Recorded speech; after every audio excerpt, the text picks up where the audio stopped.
All right, if you turn in your textbooks to page 109,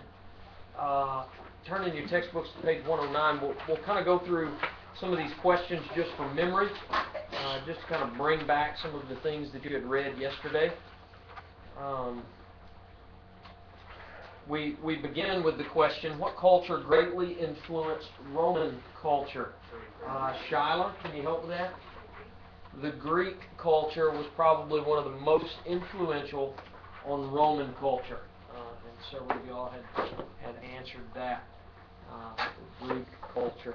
Now, we'll talk a little bit later on about the comparison of these two cultures and the comparison of their sort of their values and their value systems and their cultural priorities. Who was called? Do you remember who was called the Homer of Rome, Faith? Virgil. Virgil was called the Homer of Rome. In other words, as Homer was to Greek literature, considered sort of the father of Greek literature, Virgil is considered the father of Roman literature. He's considered the great Roman literary. All right, question 3. What city was covered by the volcanic ash of Mount Vesuvius and not rediscovered until the 18th century? Danielle. Pompeii. Pompeii was the name of the city. And though there are some aspects of this whole experience, Mount Vesuvius and its eruption that were really violent and horrid, that for the sake of archaeology, the eruption of Mount Vesuvius preserved the city of Pompeii and gave us a really good picture into daily life of a Roman city. So we'll talk about that. Okay, what was the name of the theory? I think some of y'all are going through this in science, if not now, years ago. What was the name of the theory that stated that the Earth was at the center of the universe? Reagan. The geocentric theory, that the Earth, the Earth was the center of the universe, and that the sun and the moon and the stars and the planets orbited around the Earth. Who developed this theory? Who developed this? Katie? Ptolemy developed this theory, and though it was inaccurate, we also have to give him credit for understanding that things are orbiting. He was still kind of cutting edge, if you will. And yes, we can look back now and say, well, that was really inaccurate. But he used the math that he had at the time. He used other things that he had at the time to determine that things were orbiting. Now, 5. Who was the leading Stoic philosopher of the Roman Empire and also served as tutor to an emperor? The leading Stoic philosopher, Emily. Seneca was his name. Seneca, and we'll talk about Stoics. By the way, his famous pupil, Leo, is Nero. And Nero did not learn from his teacher. Nero was not a good Stoic. He was not a good Stoic. Now, you could probably argue that Marcus Aurelius was a good Stoic. Not so much with Nero. Okay, we just did that just kind of as a way to refresh our minds and go back through and talk about section 1. What I want us to do is I want us to look at section 1 and go into a little more depth into some of the highlights that these questions call out. First of all, I think it's important that we look at Roman culture, and as we look at Roman culture and we think about the two great ancient civilizations of Western civilization. By the way, what are the two great ancient civilizations of Western civilization? the Greeks and the Romans. Okay, they would be considered sort of our parent civilizations, the parent civilizations for the West. And by the way, they're the only two that of. Excuse me, I don't know why I'm yawning so much. That's a real bad thing. Not enough sleep, I guess. My little girl came in there in the middle of the night with a flashlight, saying she had a bad dream. So she was out on the road and Mom left her or something. So she comes in and my daughters, we keep the house dark at night. So my daughters, all of us really, we have little bitty flashlights we keep next to the bed. Well, that's all good until a 3-year-old comes in there trying to wake you up with a flashlight. Like, I had a scary dream, Dad. Come on, I'm crying here, Dad. Blinded by the lights. Yeah, we put her in there for about 5 minutes and we sent her back to bed. You know, we don't really do that a great deal. Let them sleep in bed with us. I mean, you know, for a minute or 3. And then she'll okay, go back. Put back in there and go to sleep, you know. No, you don't comfort her. But then, I mean, we sent her back. You can at least like let us stay in the room and we sleep on the floor or something like that. Come on. You know what she did? When she got up, after about 5 minutes, she turned that flashlight on. She walked all the way into the other side of the house, climbed the ladder, went back in bed, pulled the covers up. What ladder? You have a ladder in your house? Bunk beds. Oh.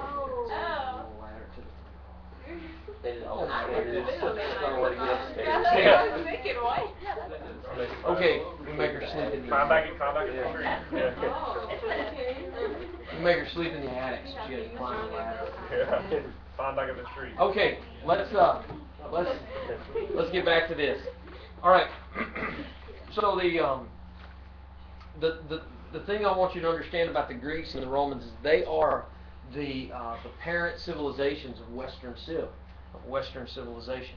Now let's compare the two, as your text has already compared them. You spent time last night reading about this. What if you had to compare? Or contrast Roman culture with Greek culture? Help me with that. Romans versus Greeks.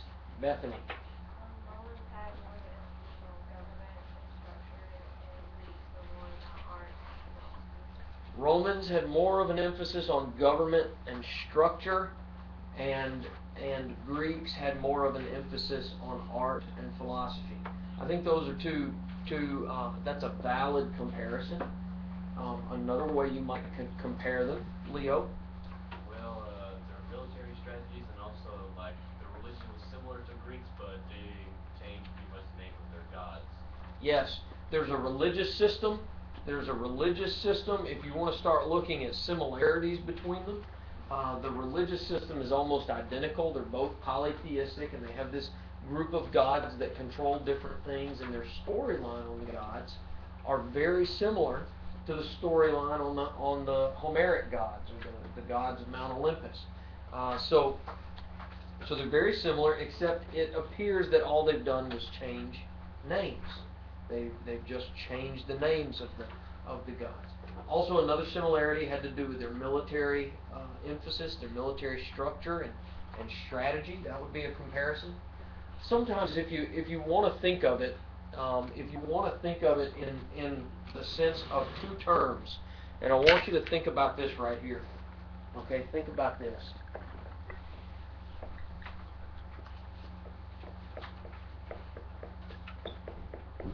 These are two words: form and function. Form and function. Okay? Now, what do we mean when we talk about form? What does that word mean? Be a thesaurus for me here for a minute. When we talk about form and function, can you think of what we're talking about when we say form? Leo? The way it's supposed to look, or the way it's supposed to. Okay, the ideal appearance, right? The way something is supposed to look. Okay? The way something we believe as an ideal should look. That's what we're talking about when we talk about form. When we talk about form. Let me ask you this question. What automobile do you think is like the absolute ugliest? Cute. Those cute cars, yes, the hideous. Okay. Okay. Okay. How about you tell us how you really feel? Hallie Joe? Hey. You know, I had a friend, somebody, not my friend did not do this, but but we pulled up next to one of those, and this guy had done flames. He had done this really high dollar flame job on his little cube thing, right? And so my buddy pulls up to the light, and he rolls his window down, and he kind of talks to the guy about rolling his window down. And so he did, and he said, "Hey, buddy, your toaster's on fire." And the guy was like, "What?" And he was like, "Yeah, your toaster, it's on fire." "Haha, you have a toaster." And so then we like drove off. Okay, so you're saying the little cube cars. We get shot in the They're ugly. I know one. Okay, what's one? Those Soviet cars, like Vlatra, I think they're called. Yeah. Those things, like, Oh, they're big ugly, but army they can minivans. take some hits. Like, they're like hardened things. Like, you can hit them maybe 5 times in different sections of that car, and it'll still be running. Yeah. I'm Okay. talking about little army like minivan. Now, think about that, Sarah. I was thinking, Minivan. about cars. Okay. They're mostly really ugly. No, Hearses. the things are pretty. Hers. Like, Yeah. they're Hertz. like Hertz. bodies. Yeah. There, a lot of places are getting to where they're switching over to vans, you know, I just think really that if I cleaned out was, vans. I think that I would rather be carried in like a Camaro. Can you die? And nice, like a hot rod. Give me a bit. Yeah, but it'd be really tough though. I mean, the weight of that, you know, the Camaro would be dragging the ground. You know, the tires. Get you Camaro, just tires. Okay. Buy Camaro. Now, I want you to hold on. Let me time out on this. I want you to think about this. You and I have a certain ideal form in our mind that we believe a car should have. We believe that cars should have certain appearances. And we have this idea of form in our mind. Okay? Form. Now, when we talk about form, that's what we're talking about. The appearance of, the aesthetics of, the ideal way something should appear. Okay?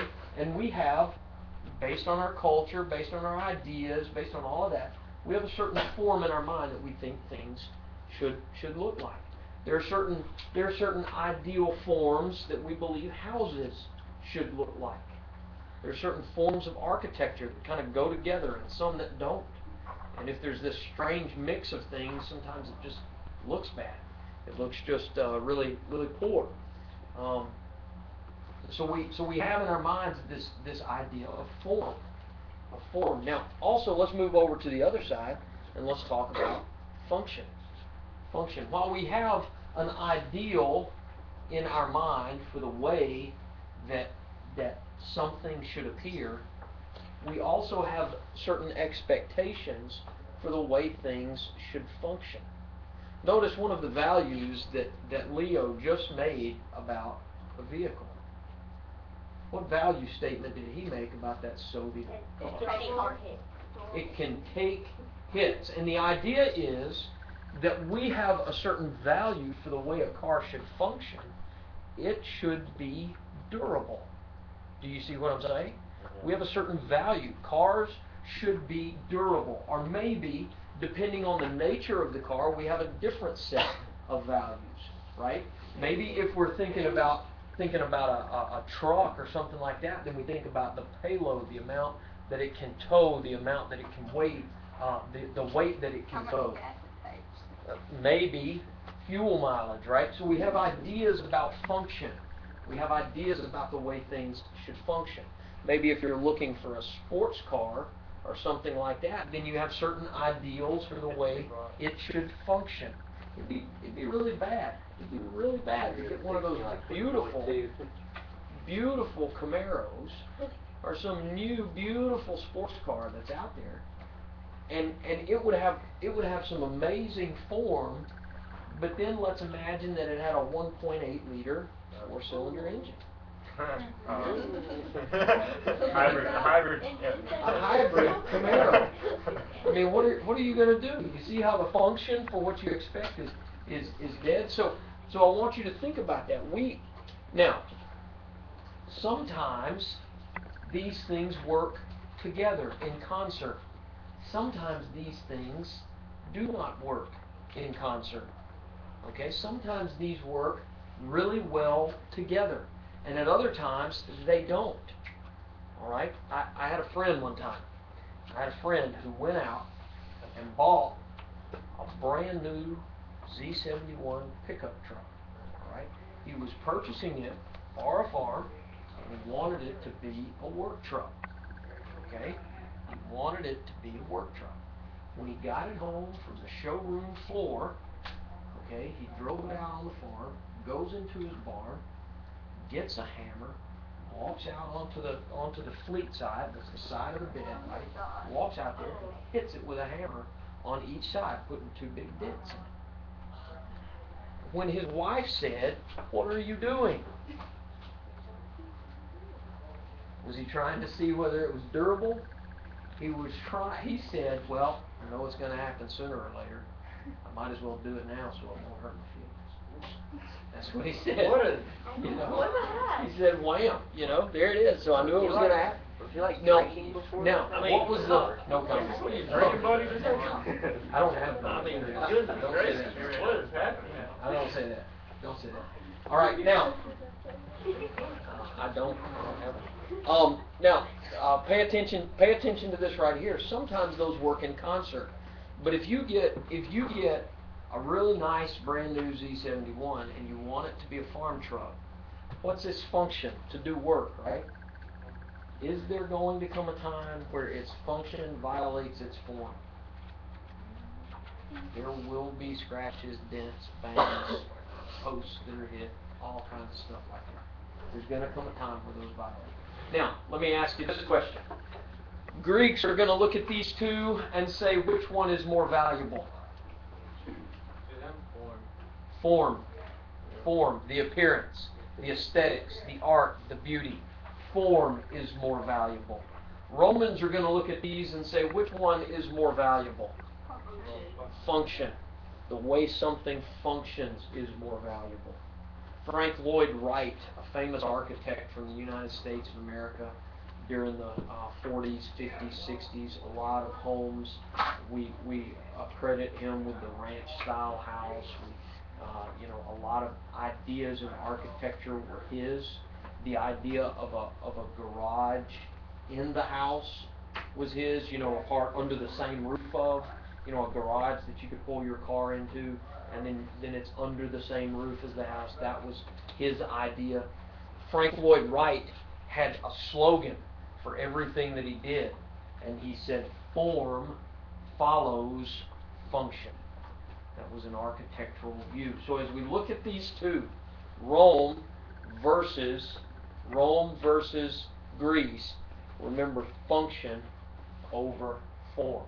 Now that doesn't mean that Frank Lloyd Wright never considered form, but notice which was a priority for him, function. All right?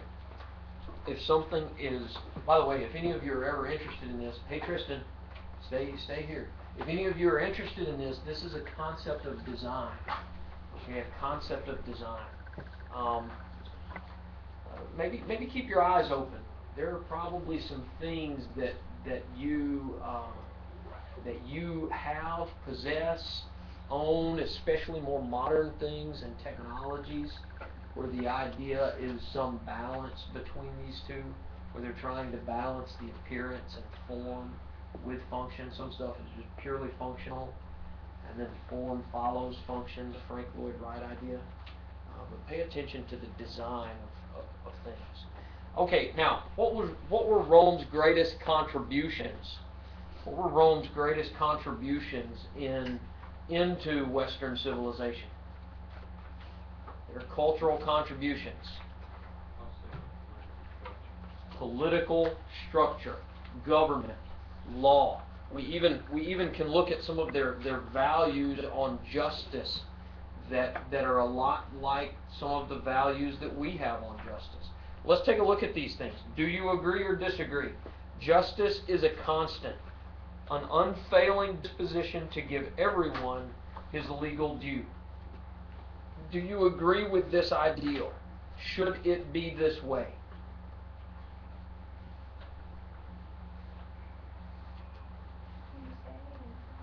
All right, justice is a constant. It's on page 100. Justice is a constant, an unfailing disposition to give everyone his legal due. I think as an ideal, that's the way it should be. Justice should be available to every citizen. Justice should be constant.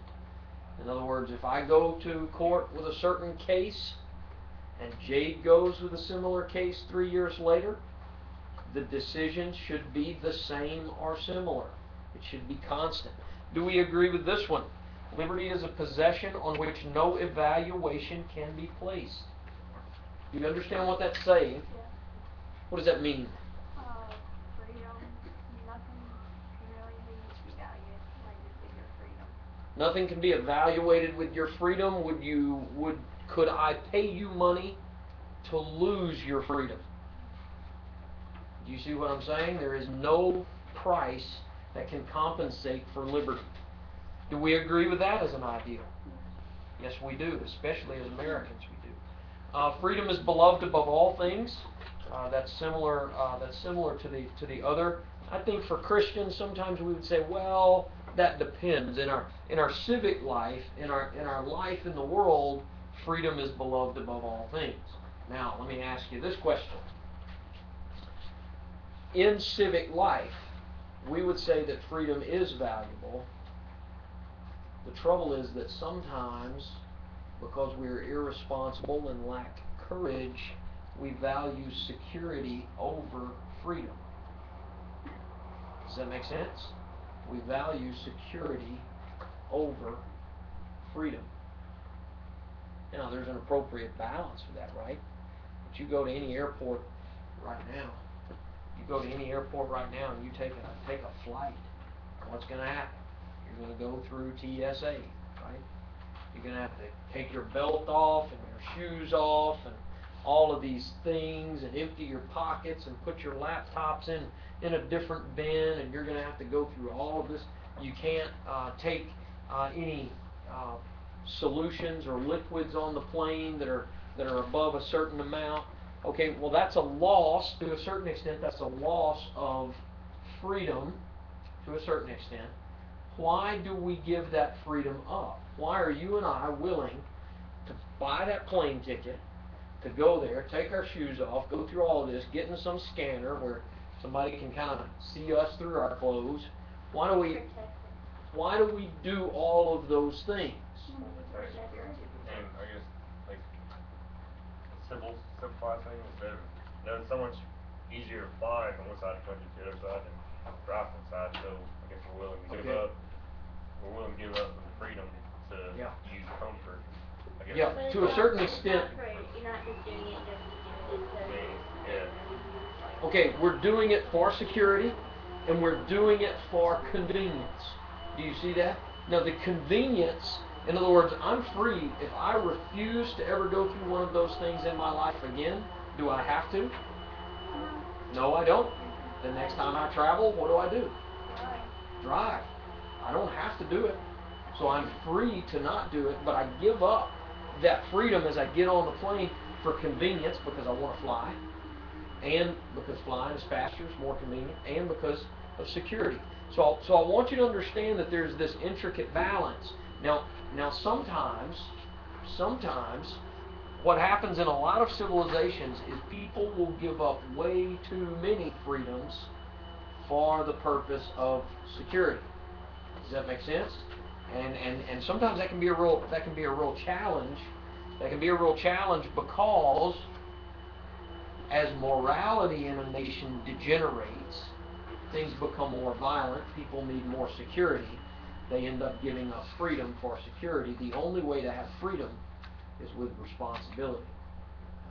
Think about some of those kinds of things. All right. So notice some of those ideals. Let's pick up and move on. For most of these, we would agree with each and every one of these as an ideal. Notice this one: in inflicting penalties, the age and experience of the guilty party must be taken into account. Do you agree with that ideal? On some level. Okay, on some level, she says she agrees with that ideal. Does anybody disagree with that ideal? Think about it. I want us to think. In inflicting penalties, the age and experience of the guilty party must be taken into account. Agree, disagree? I'm not gonna send like a little kid to an adult prison. You're not going to send a little kid to an adult prison. All right? You're not going to? What if they commit the same crime? So we have juvenile detention centers. What's that? Adult's brain is fully functioning and they can make decisions that. Not all the time though. Their brain's not all. Well, I mean, it's Well, like, I'm saying Okay. a normal adult and a normal kid. Okay, if you take the idea of a normal adult versus a normal kid, then we're going to say, well, there are degrees of guilt in this case because kid can do this. All right? On some level, their brain is not functioning fully if they committed a certain crime. Mm-hmm. Let me ask you this question. Okay, let me ask you this question right here. Okay, the perpetrators of the Columbine High School shooting. All right, should they have been tried as adults? Well, what, How old were they? what, 17 years old, I mean, 16, when it's that 17. close, it's not that big of a difference between 17 and 18, and what they do is like really bad. I mean, I Like think- that, then I don't have a problem. I think it's like And account. they are aware that what they are doing is wrong, which by that being that old, they should not. I mean, it's like accountability. Well, and to a certain extent, they knew it just because they did it. You see what I'm saying? If they were totally ignorant, they wouldn't have planned all of this mass terror. You see what I'm saying? The violence and the terror. Sarah. Well, now we're getting into it because at first whenever we were saying it, we were like, no, you can't send all the kids to an adult prison, or we were saying that their brains aren't functioning on the same level of maturity. But then you look at something like that, and it is a teenager, somebody who's like my age, but he's committing a crime. But if it was an adult, then it would be crime for execution. You know, that's what people would want. You know, the parents of those kids probably still wanted it, even though he is my age. You know, Right. so I mean, if they were tried, then what would they have been tried as? Would it have been as a juvenile, or like I'm asking, would they I have don't been tried remember. as a juvenile? I thought they tried them as adults. They 18 killed and older, you them. try that. And in some cases, they will take someone Yeah, who is that's a what I was juvenile. thinking. Yeah, they killed themselves. They Oh, weren't, yeah. They weren't tried. They killed themselves after. I'd forgotten totally about That's what I that. was There was thinking. no trial. I was like, I thought they were dead, and I guess. But there have been other Like, shootings that's where so the cool. questions have That's been. what I was asking is if they were tried, then would they have been tried as adults for the severity of their crime? Now let's go back to this ideal, and I want us to look at this ideal because what you're saying is, hey, wait, guys, we're being inconsistent, right? Because a minute ago, imagine the scenario. My Lord, I pray something like this never happens, right?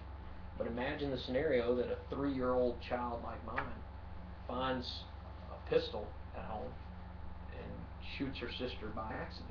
You see what I'm saying? And I that's mean, what that's I was happened doing. before. Actually, it really does happen. I can answer. Now, I want you to take a look at this overall ideal,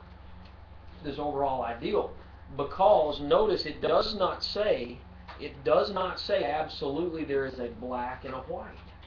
You see, that's where justice is. Notice what the ideal says: in inflicting penalties, the age and inexperience of the guilty party must be taken into account. That's why we And I think we would agree with that statement. This is why we have trials. This is why we have trials, this is why we have juries, this is why we have lawyers, and we go through the process. Look, I want you to understand this right here, okay? And look, guys, let me not take this let me not take questions on it. Let me move on right here. But I do want you to understand that I do think this ideal is important, that we need to take into consideration age and inexperience. Notice it does not say black and white, minors should not be punished. And minors should never be punished as an adult. Because there are times when minors should be punished as an adult. And there are times in cases where justice needs to be executed and there should not be any charge. Do you see what I'm saying? There are things such as accidents, right? There should not be any charge, and other than the tragedy that takes place. But I do think we agree with the ideal that age and inexperience of the guilty party should be taken into account. Don't you think it should be taken into account? I do too. I do too. Now that doesn't always mean black and white. If they're under 18, then treat them like little Susie Q kindergarten babies. You know, at the same time, it doesn't mean that everything. So it's difficult. But notice some of these ideals and how even these ideals impact the American justice system. There was one I wanted to look at this last one on here. Every individual is subject to treatment in accordance with his own action, and no one is made the inheritor of the guilt of another. Now, what does that mean? That's a big Latin language translation that means a government ideal. What does that mean, Jamie? Like, say your dad murders somebody, it's not your fault and you should not be punished for it. Exactly. I am not the inheritor of my father's guilt. Does that make sense? My daughters should not be the inheritor of my guilt. All right? Tristan. What if you have a gun in your head and you're forced to shoot somebody? Yeah, I think justice then is really going to have to. That's why we have a system with attorneys and lawyers and all of those kinds of things. You know, and justice is going to have to look into the levels or the degrees of guilt in such a thing. However, notice this idea. By the way, in North Korea, their dear eternal leader says that every crime is punishable to 3 generations. There are people that have been born in their concentration camp prisons who have known only prison life. They've never been free because the personality cult Juche of North Korea states that every crime is punishable to 3 generations. If I commit a crime and I go to prison, and by the way, their prisons are not anything like our prisons. They do have torture dungeons and all of those kinds of things. If I go to prison there for those kinds of things, who's going with me? My daughters and grandkids. And if my daughters grow up in that prison, and they should be granted the privilege to marry another prisoner, their children are going to be in that prison. You see what I'm saying? Born and reared in that prison. Now you and I in the West, and by the way, that's not the value of the East, that has been the value of communism, it's been the value of fascism, Nazism, that somebody else should go to prison for my crimes, and it's been the value of this neo-communism that is in North Korea. Sarah. If they marry another prisoner, like, and then they have kids by that prisoner, if that prisoner was put in there for something that he did, so then are those kids like the second generation, and the punishment starts over again? You see what I'm saying? Yeah. Like what if it's like the mom's 3rd generation of being in there, but then But the then dad's the dad's like. I have no idea. No. I know this much. What happens like after the... I know this much. In North Korean prisons, justice is thin to non-existent. Does that make sense? And when in doubt, torture. I mean, that's kind of the MO, the mode of operation. Yes, sir. if like the fourth generation is born and they just like let him go or something? Set him free? I don't know. Like a little kid? Yep. I know this much. There was a guy that escaped. That escaped Camp 14. I'll try at some point in time to look at a film. Look at a film of his life. It was really amazing. This guy ends up being able to escape this prison, Camp 14, and just some of the darkness that's there. North Korea is a point of prayer. But anyway, notice in the West, we have that as a justice system. If your dad or your mom commits some crime, who goes to jail? Kids, Your grandkids. dad or your mom in the West, right? And you don't. Now, I mean, you face consequences. I'm not saying that it's just consequence-free for you. We face consequences. But notice that's a Western idea. I think it's a biblical idea too. But notice at the same time, how Roman civilization has led to that. Okay, let's just talk for a moment about. You can read about these different views. Let's talk for a moment about this on page 103. I thought this was really interesting. 79 years after approximately the birth of Christ, about 10 years before, John sees the vision of the Revelation and records it. During the life of John, that we know of in the Scripture, Mount Vesuvius, a volcano, erupts and destroys Pompeii. First of all, it kills some of the citizens in Pompeii because of toxic gas. In other words, probably like a methane or some type of a toxic gas comes out there, and some of the people were struggling to breathe in clouds of the toxic gas that came from, subterranean. They kind of came up. Yes, sir. It was also kind of like the ash clouds that were blocking out the sun, so they couldn't get any sunlight at all. That's right. Ash clouds are also pouring in to the point that everything is dark. They can't see how to escape. Also, then these volcanic rocks, lava kind of starts crashing down on the city of Pompeii. So people hide in their homes, and then lava flows end up burying portions of the city. Now, the challenge with that is it ends up being a horrific death.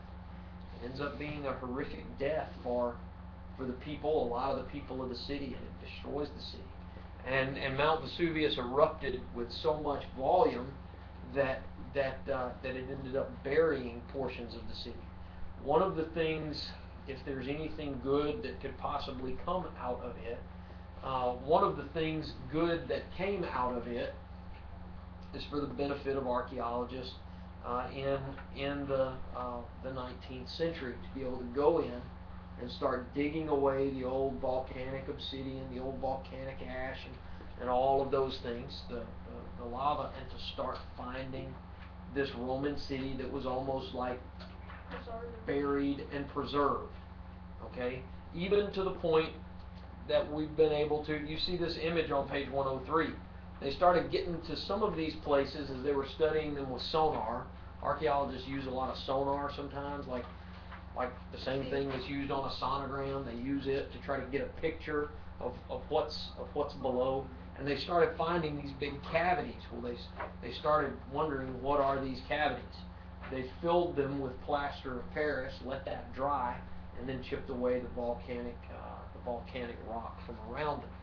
And what they ended up shaping was the plaster of Paris. When they finished getting down to the bottom of it, you see on 103, the cavity was in the exact shape of a human. What had happened was this guy died. He was buried in the volcanic rock type stuff. Eventually, his body decays, and they're able to chip away and see the shape, the plaster of Paris mold of the guy that had died in there. Kind of grotesque, kind of rough. So is the stone still there even though like everything else is rotted away? I don't know. Like, look, there's like, The bones would Gonna be still in the cavity somehow. that like just surprised me how it preserved everything. It was saying like, Yeah. I don't think bottom of the second paragraph, like they found like rock, like things like loaves of bread that was still in the ovens. Yeah. They got like, Yes. you know. Ovens with loaves of bread still in there. They talked about posters. In some cases, posters were preserved. You're looking at a picture in Latin that's saying basically, beware of the dog, we own the dog, watch out, type of thing. And you read it there, the uncovered many houses complete with what were once beautiful gardens, furniture, utensils, colorful wall paintings, and even beware of the dog signs and dog houses. In the city squares are walls covered with political posters and advertisements. City streets are lined with shops of all kind, cloth dyers, cobblers, tanners, potters, surgeons, metalsmiths, and many others. There is even a bakery with loaves of bread still in the oven. In other words, what Mount Vesuvius did for archaeology was that it preserved this city the way it would have been functioning in AD 79. The tragedy, of course, is that people lost their lives. These people were burned, and you can even tell this guy, this plaster of Paris remain is not a placid death. Does that make sense? He didn't just prop his head up and go to sleep. He was in pain. You see, and that's kind of the dark side of this. But notice how rapid that all took place. How rapidly it did. Mount Vesuvius destroys Pompeii. Yeah, we watched I think with Mr. McCook, we watched like